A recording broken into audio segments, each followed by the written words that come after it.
Boom ekskavator rusak? Banyak yang bilang harus beli baru. Tapi tunggu, di tangan paman Pakistan, yang rusak pun bisa hidup lagi. Ini kisah tentang ketekunan, bukan keterbatasan. Dengan pijakan tegas, paman memeriksa sambungan yang patah atau aus.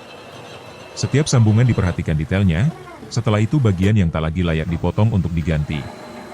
Logam baru diproses di mesin bubut dengan tangan-tangan paman yang berpengalaman, melahirkan silinder pengganti yang presisi. Setiap milimeter diperhitungkan, agar komponen baru nanti sungguh menyatu.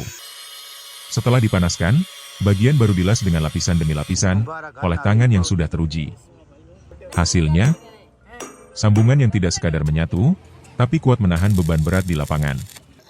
Pin baru dipasang setelah lubang diolah presisi. Semua dirakit ulang dengan teliti. Ketika boom bergerak lancar, paman tersenyum, karena alat yang hampir dihapus kini siap bekerja lagi. चलो जी।